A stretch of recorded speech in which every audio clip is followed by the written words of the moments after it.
Hello and welcome to the Science Club Show Daily. I'm Ross Balch and today I'm joined by Tina. Hello. Hi everyone. So today we're going to talk a little bit about coronavirus. Obviously has been the big topic coming into this, and today I actually want to talk about a new detection kit which is actually being deployed right now in China, especially in Hubei where the majority of the outbreak has occurred.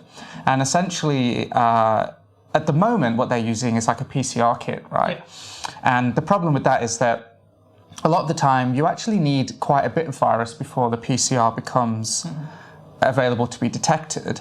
And in fact, in the Science Club show, we'll actually talk a bit about that this week in the show, in a case study. But the other thing, of course, is that does take a little bit of time. And actually, it takes a lot of preparation. I mean, we both do a lot of PCR. Absolutely. There are a lot of steps. You have to collect a sample, extract the DNA, sometimes clean it.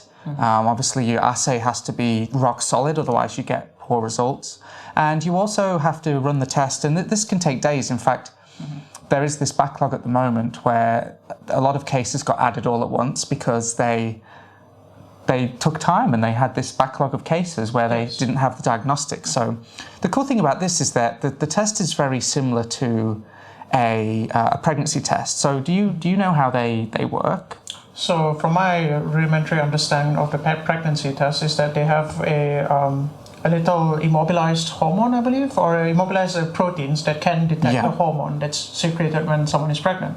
Yeah, so these work in a very similar way. Essentially, there are like little pieces of the coronavirus, like the proteins, not the whole virus, but like the spike protein. And what happens is when you put a drop of patient's blood, the spike protein gets connected to the antibodies that humans have. So in this case, it's IgM antibodies.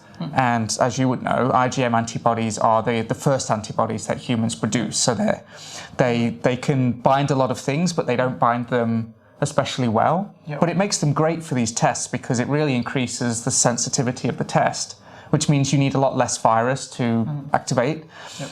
And essentially, well, actually, in this case, it's antibodies, right? So detecting IgM, it just means it's like the most sensitive way of doing this test. So the IgM connects to the little pieces of virus, and then the liquid basically like wicks it up the membrane, as you say. And then normally what happens is there's actually a second antibody at the top, and that's what forms that line, because that antibody will have like the thing that actually is being captured will have like pieces of gold. And if it gets captured by that line, then you see the positive line. Yep. And obviously if it's negative, nothing happens there and it just goes away. So that's why with pregnancy tests, you always get the two lines for positive, because the second one is kind of like to make sure that the liquid got all the way up and something that is always captured is there. Yep. So the cool thing about this is that it's already passed the preliminary lab and clinical evaluations. So this has happened by the National Health Commission in China, and as we said, it detects IgM. And the cool thing is that the result can actually be delivered in 15 minutes. Wow. And the patient's plasma can actually be diluted 500 to 1,000 times, which actually sounds like a lot, but in science that actually isn't really. It's a fairly standard dilution to do that. Yeah, for somebody who works, well, I personally work with human serum samples, and I on average do a 1 in 1,000 to 1 in 2,000 dilution. So yeah, that is standard practice, I'd imagine. Yeah. So, I mean, you've developed these assays for your own work, right? Pretty much, so, yes. Yeah, so that's pretty good. So basically, they've actually detected more than 600 samples from Hubei and Guangzhou with this test. And the interesting thing is that the number of IgM antibodies they find, they're actually finding is very much in line with like the other clinical results. So what that means is that they don't just have this data, they actually have like PCR data and stuff to back this up, which means that you can actually be pretty confident in this kit. And I think what's nice about these tests is that they're a lot more, obviously they're quick and they're really easy to do. You know, a PCR needs an entire laboratory. It needs specialized instrumentation. Bottleneck. And also expertise, right? Like it's not easy to do a PCR bottleneck. You need to have really good laboratory technique. You need to have good equipment. And it's more time consuming, obviously. I mean, to put it into perspective, a lot of like, you know, we tell undergraduates that we're doing PCR with them, but actually, typically when you do PCR with undergraduates, you're actually kind of faking it. Well, you sort of do all the really nuanced bits and you just let them do the more straightforward bits. So it's a little hand-holding. Yeah. So, you know, it does take a little bit of skill, but with these, obviously, these can be done, I think most importantly, at the bedside, so that doctors can do this with the patient in the room, wait 15 minutes. And this is really good for quarantine because you don't have to wait for the tests. Yeah. You can be like, okay, wait 15 to 20 minutes. You're positive? Okay, we need to think about quarantine. And of course, it eliminates the risk to need to bring the blood out as you transport blood outside, you are exposing anybody along the way towards a risk as well. So exactly. Yeah. So yeah, I really like these kinds of innovations. It's kind of funny how these kinds of outbreaks spur along this kind of stuff because coronavirus is in the population generally, right?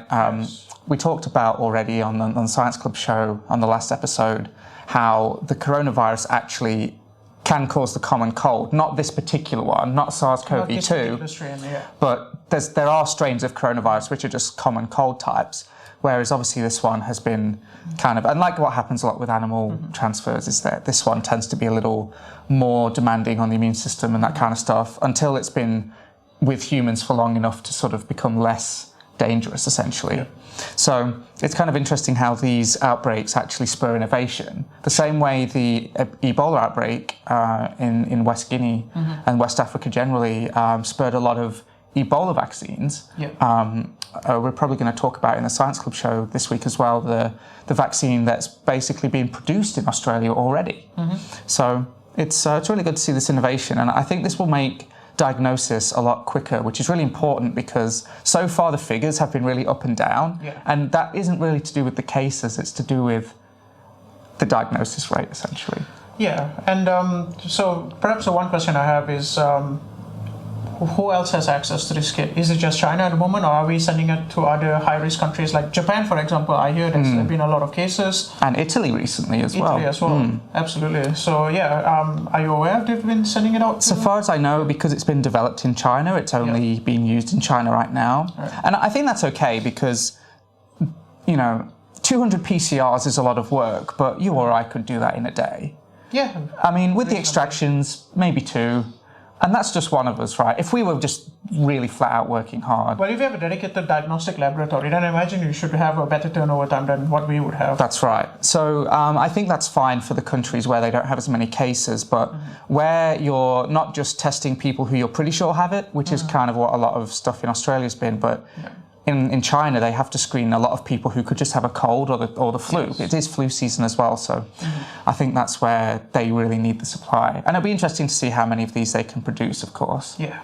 So thank you for tuning in for Science Club Show Daily, and we shall see you next time.